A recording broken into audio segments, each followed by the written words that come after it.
I'm shaking as I type this. My hands won't stop trembling. I found something today that's destroyed everything I thought I knew about my life, my family, my entire identity. I need to get this out before I lose my mind. My name is Sarah. I'm 28, married to my college sweetheart Mark for 3 years. We bought my childhood home from my parents when they moved to Florida last year. It was supposed to be this beautiful full-circle moment. The house where I took my first steps, where I blew out birthday candles, where I brought Mark to meet my parents for the first time. God, I was so naive. Today I was cleaning the attic. We've been putting it off since we moved in because honestly, who wants to deal with decades of someone else's storage? But we're trying to start a family and need the space for a nursery. Mark was at work, so I figured I'd surprise him by tackling it alone. The attic was exactly what you'd expect. Christmas decorations, old furniture, boxes labeled Sarah's school papers in my mom's perfect handwriting. I was actually enjoying the nostalgia trip. Found my old diary from middle school, some embarrassing poetry I wrote in high school. Normal stuff.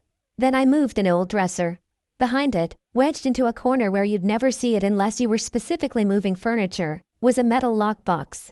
Not like a safe, more like something you'd keep important documents in. It was covered in dust and had this old combination lock that looked like it hadn't been touched in years. I should have left it alone. Should have called my parents and asked about it. Should have minded my own business. But the lock was broken. The metal had corroded enough that when I picked it up, it just opened. Inside were letters. Dozens of them. All addressed to my dearest Margaret in handwriting I didn't recognize. Margaret is my mom's name, but she's always gone by Maggie. The letters were from someone named David, dated from 1995 to 1998. I was born in 1996. My dad's name is Robert. I opened the first letter with this sick feeling already building in my stomach. The kind of dread that starts in your chest and spreads through your whole body like poison. My dearest Margaret, I can't stop thinking about our afternoon together. When you said you loved me, I felt like I could conquer the world. I know this is complicated with Robert, but what we have is real. More real than anything I've ever felt. I dropped the letter like it burned me. But I couldn't stop. Letter after letter, I watched my mother's secret affair unfold in excruciating detail. This David person was clearly obsessed with her. He wrote about how beautiful she was, how he dreamed of the life together, how he hated that she had to go home to my dad every night. The dates. Jesus, the dates. Some of these letters were from when my mom was pregnant with me. This man was writing love letters to my pregnant mother while she was married to my dad. Then I found the photos. They were tucked into an envelope at the bottom of the box. Pictures of my mom and a man I'd never seen before. And not innocent pictures. They were intimate. Beach photos where they're wrapped around each other, looking at each other like they're the only two people in the world. Photos in what looks like hotel rooms. Photos of them kissing. My mom looks so young in these pictures. So happy. Happier than I'd ever seen her with my dad, if I'm being honest. But the worst part, the part that made me actually throw up in that dusty attic, was the last envelope. It contained a birth certificate. Mine. Only it wasn't the birth certificate I'd always known about. This one was different. Under father's name it didn't say Robert Patterson like it should have. It said unknown. There was also a letter from a lawyer, dated just after I was born, about paternity concerns and DNA testing and financial obligations. I sat in that attic for 2 hours, reading every single thing in that box. By the end, I had a complete picture of my mother's affair with David Morrison, a man who might be my real father, and the elaborate cover-up that followed. The last letter from David was from 1998, when I was 2 years old. He was begging my mom to leave my dad, to bring me and start a new life together. He said he'd gotten the DNA results back from a private lab and that he was 99.7% certain I was his daughter. My mom's reply was paper-clipped to his letter. Just 1 page, in her handwriting. David, what we had was beautiful, but it's over. Sarah believes Robert is her father, and that's how it needs to stay. I've made my choice. Please don't contact us again. I hope you find happiness elsewhere. M. That was it. 28 years of lies summed up in 1 paragraph. I called in sick to work. I couldn't face Mark yet.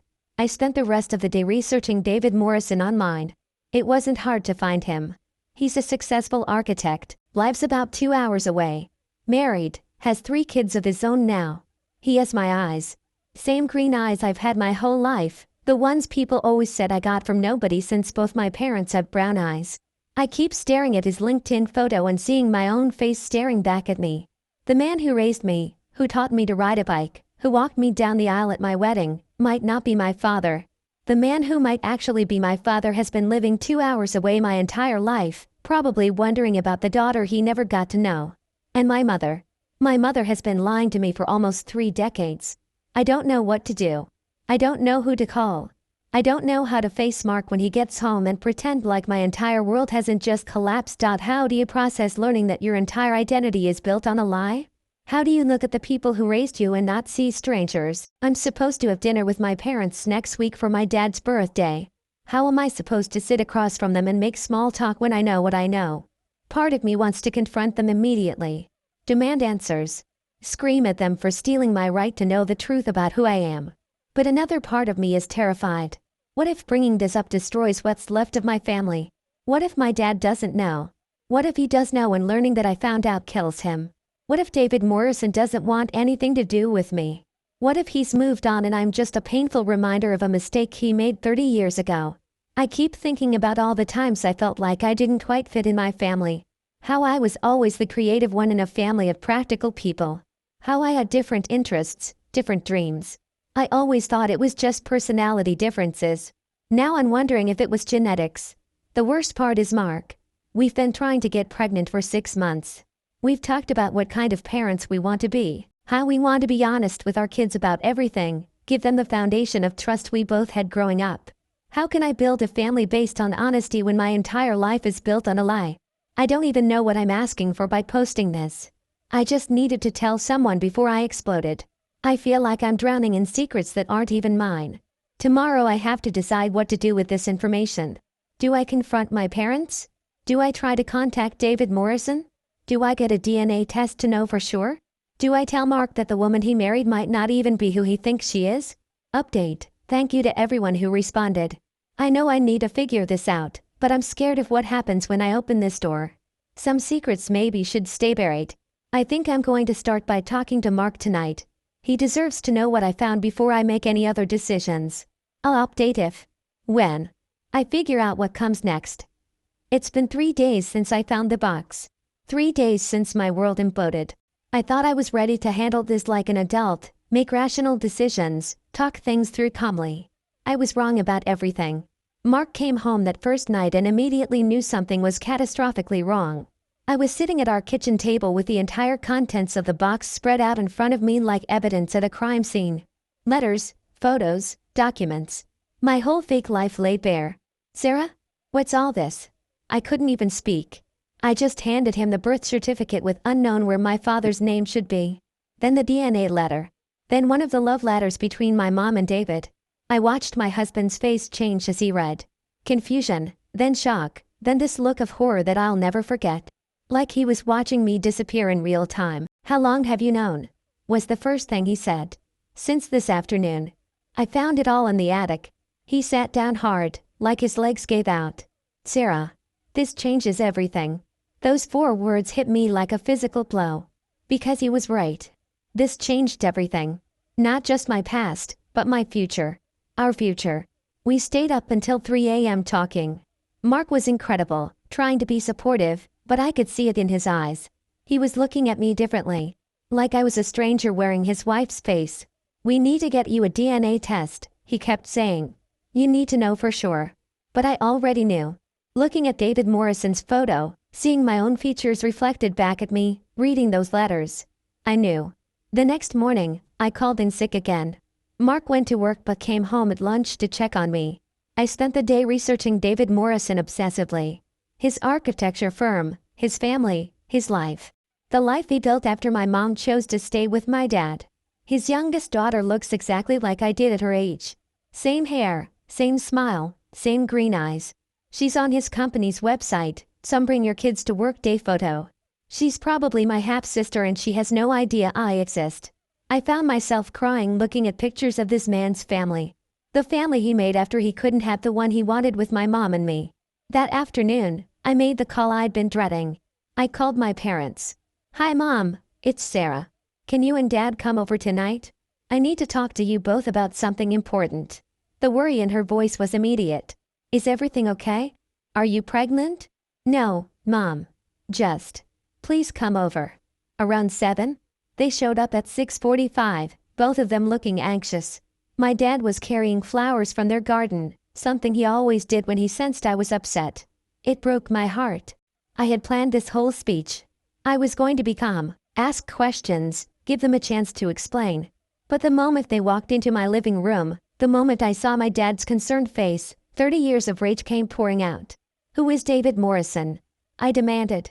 My mother went completely white. Like all the blood drained from her face in an instant. My dad looked confused. Sarah, what are you talking about? I dumped the entire box on the coffee table. Letters scattered everywhere, photos spilled out, the birth certificate landed face up with unknown staring at all of us.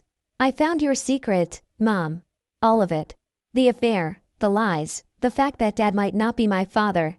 The silence that followed was deafening. My dad picked up one of the photos, the one of my mom and David on what looks like a romantic weekend getaway. His hands started shaking. Margaret? His voice was so small. What is this? That's when I realized the most devastating truth of all. My dad didn't know. In 30 years of marriage, my mother had never told him. He'd been living a lie too. My mom started crying, but it was too late for tears. Way too late. You've had 28 years to explain. I screamed. 28 years to tell me the truth about who I am. What followed was the worst fight of my life. My dad demanding answers my mom couldn't give. My mom sobbing and begging forgiveness that none of us were ready to offer. Me yelling about stolen identity and lies and the right to know where I came from. Mark tried to be the voice of reason, suggesting we all calm down and talk this through rationally. But there was nothing rational about this. Nothing calm about learning that your entire family is built on deception. The details came out piece by piece, each one more devastating than the last. My mom had met David at work in 1995. She was a secretary at a law firm, he was a client. The attraction was immediate and intense. She'd been having problems with my dad, feeling disconnected and unappreciated. David made her feel alive again. The affair lasted 3 years. Even after I was born, even after she knew there was a chance I wasn't my dad's daughter, she kept seeing him. I loved you both, she kept saying. I loved your father and I loved David, but in different ways.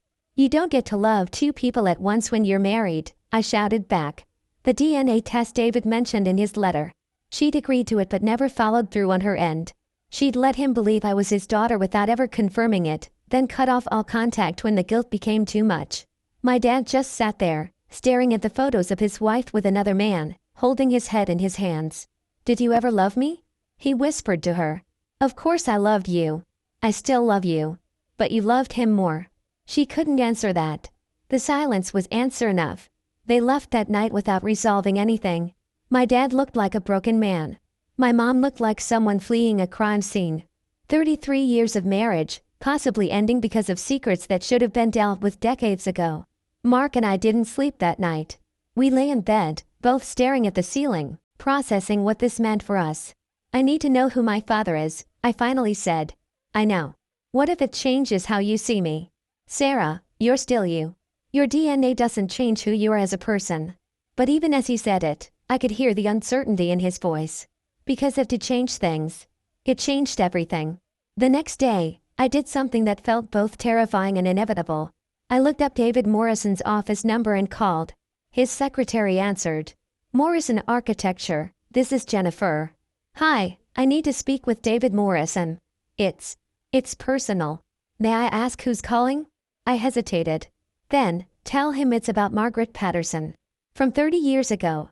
The hold music seemed to last forever. Finally, a voice I'd never heard but somehow recognized came on the line. This is David. Oh my God.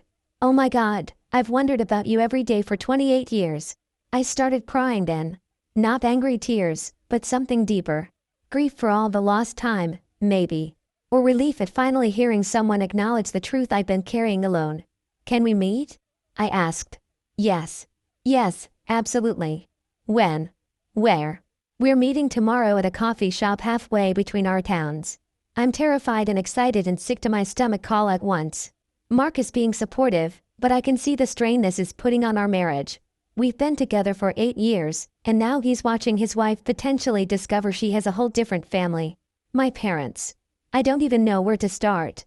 My dad moved into my aunt's house. He won't take my mom's calls. She's been texting me nonstop, apologizing and begging me not to meet David. Please don't do this, Sarah.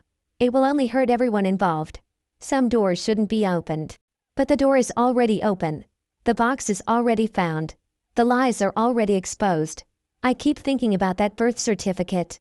How my entire legal identity might be based on a lie. How the man who raised me, who I love deeply, might not be my biological father through no fault of his own. How there's another man out there who's been wondering about his daughter for 30 years, and that daughter is me. Tomorrow I'm going to look my potential father in the eyes for the first time since I was a baby. I'm going to ask him questions about myself that I've never been able to answer. Why I'm creative when my family isn't. Why I have green eyes. Why I've always felt slightly out of place. But I'm also terrified that meeting him will somehow erase the dad who raised me. The one who taught me to drive, who scared away my first boyfriend, who cried when Mark proposed. What if David Morrison is everything I've been missing my whole life? What if he's not? What if the truth I've been desperate to find destroys the family I thought I had? Mark keeps saying everything will work out, that we'll figure it out together. But I can see the doubt creeping in. How do you build a future when your past just got rewritten? Update. Thank you again for all the support. Meeting David tomorrow at 2 p.m. I'll update after. If I survive it emotionally. I think I'm about to meet my father for the first time as an adult. Or confirm that the man who raised me is truly my dad after all. Either way, after tomorrow, there's no going back to the life I knew 3 days ago. It's been 2 weeks since I met David Morrison. 2 weeks since I learned the final, crushing truth about my life. I've started and deleted this post probably 50 times because I don't know how to put this kind of devastation into words. But people have been asking for updates, and I owe it to everyone who's been following this nightmare to tell you how it ends. Spoiler alert, there are no happy endings here. The coffee shop meeting was supposed to give me answers. Instead, it gave me a new kind of hell I didn't know existed. I got there 15 minutes early, which was a mistake because it gave me time to panic. I kept checking my phone, looking at the photo of David the first found online, comparing his features to mine in the reflection of the window. When he walked in, I knew immediately it was him. Not just because I'd seen his pictures, but because looking at him was like looking into a mirror that showed me 30 years into the future. Same eyes, same nose, same way of tilting his head when he's thinking. He spotted me just as quickly. Walked over with this expression I can't describe. Hope and terror and regret all mixed together. Sarah? Yeah. Hi. We hugged, which was awkward and emotional and weird all at once. He smelled like expensive cologne and coffee. Nothing like my dad, who always smelled like the hardware store and aftershave. The first hour was good, actually. We talked about surface things. My job, his architecture firm, what I'd studied in college. He showed me pictures of his family, his 3 kids. I showed him pictures of Mark, our house, my life. You're so much like your mother, he kept saying. The way you laugh, the way you gesture when you talk. But then we got to the hard questions. David, I need to know. Are you my father? He got quiet for a long time. Then he pulled out his phone and showed me something that made my blood turn to ice. It was a DNA report. Recent. Like, from last week recent. I had it done the day you called, he said quietly. I kept some of your baby things from when your mother and I were. When we were together. A blanket, a pacifier. I had them tested against a sample I submitted. My hands were shaking as I read the results. 99.97% probability of paternity. David Morrison was my biological father. I should have felt relief, right? Finally knowing the truth after a lifetime of wondering why I never quite fit. But instead, I felt like I was drowning. Why didn't you fight for me? The words came out before I could stop them. Why didn't you try harder to be in my life? His face crumpled. I tried, Sarah. I tried everything. I offered to leave my wife, to start over with your mom and you. I begged her to let me be your father. But she was terrified of the scandal, of what it would do to her marriage, her reputation. So you just gave up? I didn't give up. She threatened to disappear with you if I didn't back off. Said she'd move across the country and I'd never see you again. I was young, I didn't know my rights. I thought backing away was protecting you. Protecting me from what? From having a father who actually wanted me? That's when he told me the part that destroyed everything. Sarah, there's something else you need to know. About why your mother really chose Robert over me. Felt that familiar dread building in my chest. What? Your mother was already pregnant when our affair started. She was pregnant with Robert's baby. Your older brother that didn't make it. I stared at him. What older brother? She never told you? She miscarried at 5 months, about 2 months before she got pregnant with you. She was devastated. Robert was devastated. Their marriage was falling apart from the grief. The room started spinning. My mom had another pregnancy before me? A baby that died? That's when she and I got involved. She was vulnerable. I was going through my own divorce. We found comfort in each other. But Sarah. He leaned forward, and I could see tears in his eyes. She got pregnant with you while she was still sleeping with both of us. What are you saying? For the first few months, she genuinely didn't know which one of us was your father. She was trying to save her marriage, dealing with grief from losing the baby, and carrying on an affair with me. When you were born and the timing made it possible that Robert was your father, she chose to believe that version of the truth. Even though she knew it might not be true? Even though she knew it probably wasn't true. Robert has type O blood, Sarah. You have type AB. It's genetically impossible for him to be your biological father. I felt like I'd been punched in the stomach. She knew? She's always known? She's known since you were born. Maybe even before. Everything clicked into place then. Why my mom always looked guilty when people commented on how different I was from my dad.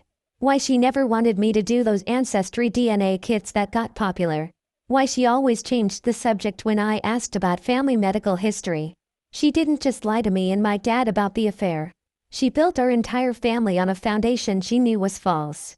I excused myself to go to the bathroom and threw up. Just knelt on that disgusting coffee shop bathroom floor and retched until there was nothing left. When I came back, David was still there, looking miserable. I'm sorry, he said. I probably shouldn't have told you all that. No, I needed to know. I needed to know everything. We talked for another hour, but it was different now. Heavier. He told me about watching me from a distance over the years. How he'd driven by my school sometimes, just to catch a glimpse of me growing up. How he'd seen the newspaper announcement when I got married and felt proud and heartbroken at the same time. I have 3 children I've raised, he said finally. But you're the one I think about every day. The one I lost. When we parted ways, he gave me his personal cell phone number. I know this is all overwhelming, and I don't expect anything from you. But if you ever want to talk, to get to know each other, I'm here. I've been here for 28 years. The drive home was a blur. I called Mark from the car, sobbing so hard he could barely understand me. He's my dad, I kept saying. He's my dad, and she knew. She always knew. That night, Mark and I had the conversation I'd been dreading. What does this mean for us? He asked. I don't know. Are you going to have a relationship with him? With his family? I don't know. Sarah, you have to know something. This changes how I see our future. My heart stopped. What do you mean? I married you thinking I knew who you were, where you came from. Your family was supposed to be our kids' grandparents. Now I find out your mom is someone who can lie for 30 years, your dad isn't your biological father, and you have this whole other family you might want to be part of. So what are you saying? I'm saying I don't know if I can handle the uncertainty. I don't know if I want to bring children into this mess. That conversation happened 10 days ago. Mark has been sleeping in the guest room ever since. The rest of my world has continued to crumble. My dad, Robert, the man who raised me, who I still love desperately, hasn't spoken to me since the night I told him about the box. My aunt says he's processing but that he feels like he has lost both his wife and his daughter in 1 week. My mom has been calling nonstop, begging me to let sleeping dogs lie and think about the family. She actually said I was being selfish for pursuing the truth. Selfish? For wanting to know who my father is. I've talked to David 3 more times. He's invited me to meet his other children, my half-siblings. Says his wife knew about the affair years ago and they worked through it, that she'd welcome me into their family. But every conversation with him feels like a betrayal of the dad who taught me to ride a bike, who walked me down the aisle, who's now broken-hearted and alone because of secrets he never chose to keep. Yesterday, I made a decision that I think is going to define the rest of my life. I called both David and Robert, my biological father and the dad who raised me, and told them the same thing. I need time. I need space. I need to figure out who I am before I can figure out how to have a relationship with either of you. David understood. Said he wait however long it takes, that he's already waited 28 years. Robert, my dad, the man who's not my biological father but who earned the title in every other way that matters, just said okay, sweetheart. I love you. And that broke me all over again. Mark and I are separating. Not divorcing yet, but he's moving out next week. Says he needs to figure out if he can handle being married to someone with this much family drama. I don't blame him. I can barely handle it myself. I'm 28 years old and I've lost my husband, both my father's, my mother's respect, and my sense of who I am, all because I found a box in my attic. Some secrets, it turns out, are kept secret for good reason. Not to protect the people who kept them, but to protect everyone else from the blast radius when they explode. I think about that box every day. How different my life would be if I'd just left it alone, if I'd minded my own business, if I'd been content with the story I was told. But I also think about David, spending 30 years wondering about his daughter. About my dad, living a lie without even knowing it. About myself, building an identity on a foundation that was never real. Would ignorance have been better? I honestly don't know anymore. What I do know is this: the truth doesn't always set you free. Sometimes it just shows you how trapped you've always been, by lies you didn't even know existed. I'm going to therapy now. Twice a week. Trying to figure out how to rebuild a life when everything you thought you knew about yourself turns out to be false. My therapist says I'm grieving. Not just for the family I lost, but for the person I thought I was. She says it will get easier with time. I hope she's right, because right now, I feel like I'm drowning in the wreckage of everyone else's choices. To anyone reading this who might be tempted to go digging through old family secrets, be very, very sure you're prepared for what you might find. Because once you know the truth, you can never unknow it. And some truths are too heavy for the people they're supposed to set free.